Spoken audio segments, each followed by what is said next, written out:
dagangan salah kok dimasukin kayak gitu, hasil seliti. Jadi benar-benar cek and recheck. Apa kita live kan gitu, live zoom dengan si misalnya Mbak Dewi pas lagi Lebaran Haji kita janjian Mbak Dewi nanti live ya sama Aja siang gitu. Oh iya dia kita kasih kalau kita juga ngomongin ibunya yang nungguin anak-anaknya di rumah.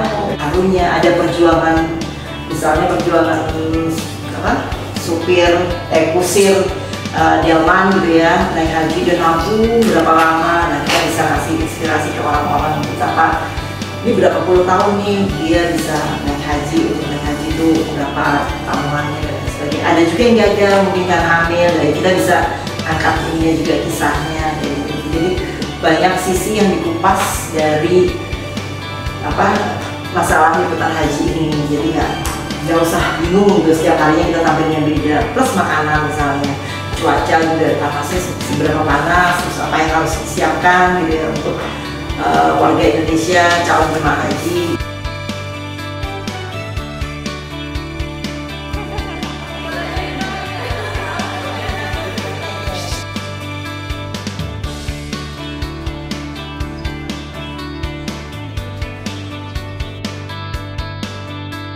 Ngobrol sama teman kalian, jadi kayak ya udah dibayangin aja kalau misalnya kamera itu kayak orang lagi kalian ajak ngobrol.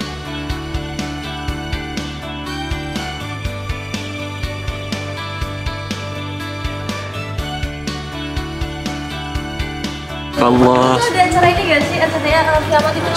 Ini enggak lah.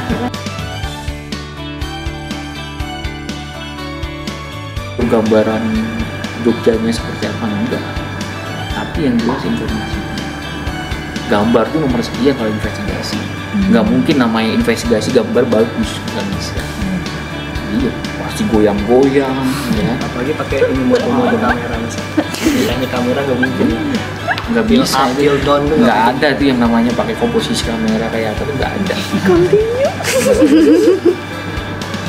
Nine Rose, Third Angel nggak mungkin ya. Ya, pokoknya asal ada gambar, informasinya jelas yang kita akan bawain nanti kita tulis naskahnya itu dapat.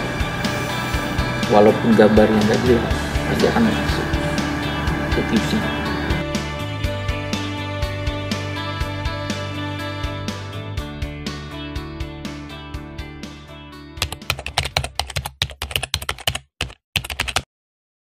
Kalau saya pribadi merasa sangat happy, merasa bahagia karena saya di sana itu tentu banyak belajar hal.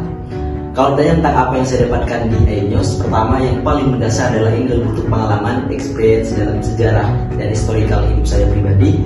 Karena memang di prodi komunikasi dan pendidikan Islam, utamanya di konsentrasi jurnalistik, kita banyak belajar tentang produksi berita dan segala macam. Dan tentu di iNews kita banyak sharing tentang itu bersama manajerial produsernya. Tentu saya sangat banyak belajar di situ. Kemarin kita sempat jalan-jalan ke iNews, jadi di iNews itu perasaannya senang di sana karena banyak banget hal-hal yang udah aku dapetin di sana gitu. Terus hal-hal yang aku dapetin tuh kayak misalkan oh gitu cara produksi di berita di televisi, terus ya dikasih tahu studionya. Kayak pertama kali datang ke iNews tuh rasanya kayak udah mau ngeliat dunia besar, terus udah gitu penyambutannya juga ramah. Jadi aku seneng banget sama teman-teman bisa sampai ke iNews. Yang aku dapetin ketika di iNews adalah kita belajar banyak soal produksi berita di Modalipra, proses kemudian pasca, dan ternyata tuh ya teori gak semudah yang ada di prakteknya gitu. Pokoknya banyak banget dinamikanya, diceritain juga sama Bu Demi yang manajer produksi beritanya tuh ngejelasinnya juga cukup jelas, benar-benar detail juga enak, materinya ditampilin di layar, jadi kita juga lebih tahu banyak.